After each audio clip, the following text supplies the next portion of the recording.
David Páramo. ¿Qué cuentas, Páramo? Que estamos demasiado preocupados con la inflación y es total y absolutamente absurdo. ¿Por qué? La inflación se encuentra alrededor de 3%. Lleva 9 meses consecutivos en 3%. ¿Qué significa? Significa que está justo en el centro del objetivo de Banco de México de la inflación. Banco de México tiene un objetivo de largo plazo de que la inflación sea de 3% más menos 1, es decir, si está arriba de 4 nos preocupamos, si está abajo de 2 nos preocupamos, porque abajo de 2 puede jalarnos hacia un efecto de deflación y no sé qué. Hemos tenido eventos, por ejemplo, cuando se realizó la reforma hacendaria, que la inflación estaba arriba, llegó a estar a 4.6% y nadie estaba como muy angustiado por el nivel que tenía la inflación. Entonces tenemos como una mentalidad de inflación psicológica. Yo sé que se van a enojar y que me van a decir que la cebolla subió 100% Sí. y que las frutas y las verduras han subido muchísimo. También. Sí, pero también otros productos han bajado muchísimo de precio. Ahí están los servicios financieros, las telecomunicaciones, la telefonía, una gran cantidad de servicios que han disminuido de precios. De hecho, si vemos el promedio de precios, están creciendo al 2.9%, es decir, estableciendo mínimos históricos. No tiene que ver, y esto es muy importante, la devaluación del peso con el que suba la cebolla. La cebolla se hace en México, se vende en pesos, se consume en pesos, y quiere decir que hay ahí algún tema de especulación y de mercado normal. El fin de semana platiqué con el gobernador de Banco de México, con el secretario de Hacienda, y ellos dicen la gente se está quedando con una cosa histórica. Antes sí, el tipo de cambio era la última línea de defensa de las finanzas públicas. Ya había pasado todo y cuando se movía el tipo de cambio, pues ya habíamos valido. Hoy es la primera.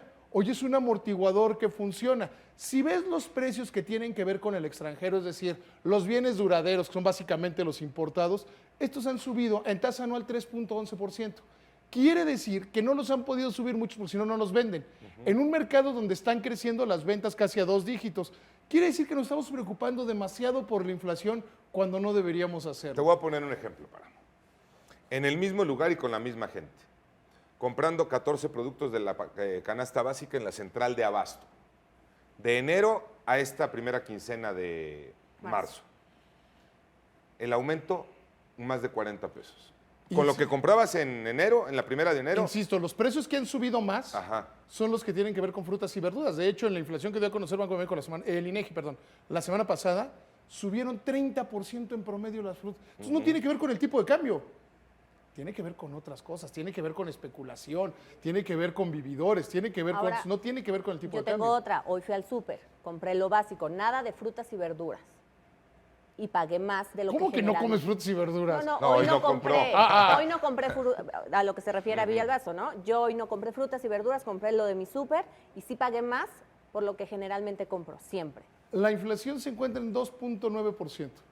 Quiere decir que los precios, el promedio de los precios se ha mantenido. Sí pagas más de súper, pero ¿cuánto estás pagando menos de luz? ¿Cuánto estás pagando menos de gasolina? ¿Cuánto estás pagando menos de telefonía? ¿Cuánto estás pagando menos de internet? Y eso termina compensando. La luz ha bajado durante 15 meses consecutivos de precio. Y eso se refleja menos en las familias que menos tienen, porque esos tienen subsidio y ahí se mueve menos. Pero de niveles medios hacia arriba ha bajado, incluso para las empresas y las industrias, más del 30%. Eso ha permitido que no suban los precios de manera generalizada. En mi lista sí hay de todo, ¿eh? Huevo, carne, pollo, frutas, verdura, pañales, papel de baño. Por ejemplo, el limón en enero, la primera quincena de enero, 9 pesos. En esta, 15. El limón siempre en esta época del año sube y el año pasado, ¿te acuerdas que le echaban la culpa a los narcos? Sí. Acuérdate que Sí, le sí, echaban sí. la culpa a los narcos de Michoacán. Ajá. Entonces, también hay que tener como memoria de ese tipo de cosas, ¿no? Muy bien, Páramo. Ya Pero no vas. tiene que ver, no hay una relación entre devaluación y inflación que está en las más bajas de la historia. No te Gracias, vayas Páramo. que compites con Alex por el último lugar. No, ¿qué te pasa?